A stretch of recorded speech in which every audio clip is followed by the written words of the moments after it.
Anyway, we got ourselves another great match here. It's Prince Abu versus, still waiting on the name here. Not sure if you may recognize him. No, I do not. We'll have to see. Yeah. So it's Prince Abu versus Clock Money. Clock Money, Clock nice. Money, getting the money in. But right now we've got Prince Abu. Money Tag really catching on. Yeah. Adding money. Hacks Money really setting a trend. Setting the 20XX trend. He's setting all these trends. Oh, that lack of DI will cost Clock Money the first stock in this matchup. Even though Fox has the slight advantage, Fox has to be very mindful of those up throw and the rest punishes. And that's the thing. When you've got a gap in player skill like this, and especially with the lack of puff experience that the player might have, like, well, good laser game, though, kind of keeping his neutral presence. But it's just, it's so easy to convert on that stuff if you're Jigglypuff, right? Like, the rest punishes will destroy a Fox if they don't know how to DI properly. You can see right there, Abu is trying to space out his back airs, trying to get something out, trying to get some couple hits, and he does get a couple hits here and there. Coming up to 1 minute into this match.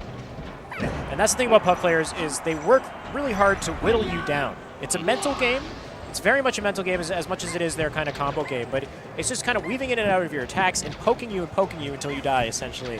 And it's aggravating, especially, I would say. For the Fox player, not being able to get that final kill move, extremely aggravating. Exactly. Even though this is typically an advantageous matchup for Fox players, you know, Jigglypuff players can definitely still pull out a win under the correct scenarios. And now that was a very dangerous scenario for Clock Money. Oh, another dangerous scenario, but Prince Abu drops the punish there, rolls by accident. Yeah. But great forward air off the stage. Questionable tag on this guy. Not sure what to say about that. Well, the clock is certainly ticking very slowly right now because he's getting I meant the tag above the character's head, but yeah. Yeah. But that's the thing. I feel like he's being a little too cautious in the neutral. Right now, Jigglypuff is clearly at up smash kill percent. Like, he could be destroyed by it. He can't seem to find his opening that he needs to close out the stock, and it's really hurting him. Yeah. Prince Abu just very, very good weaving in and out. Patient aggression. Exactly. Yeah, patient great aggression. Forward air. Another great forward air, and that would be a 4-stock win for Prince Abu. This is not looking good for Clock Money in this first game. Yep, he does have one more match to show us some kind of adaptation, but it's definitely going to be difficult, especially considering that 4-stock we just had in that last game.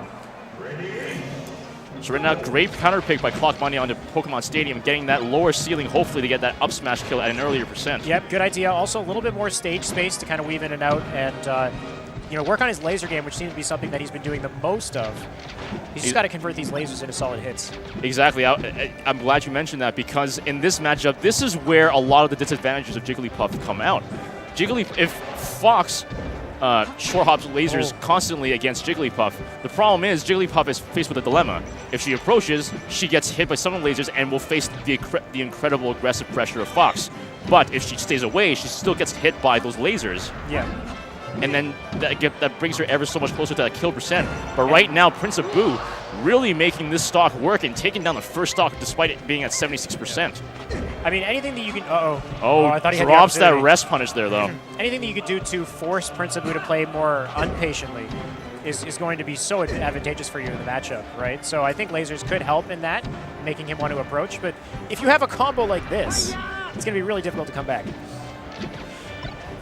You can see a lot of the Prince Abu plays a pretty similar style to Hungrybox in terms of aggression, but it's just that he has a slightly larger margin of error than Hungrybox. Slightly larger.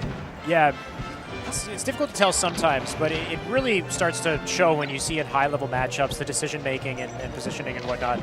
And Hungrybox is just, you know, not to turn the conversation to him, but he's excelled so much in a short amount of time. Coming into 1 minute, just past 1 minute and a half into this match, Prince Abu finally loses his first stock. He's still a clean stock ahead in this second game. Clock Money actually on the board, though. You got to be happy about that.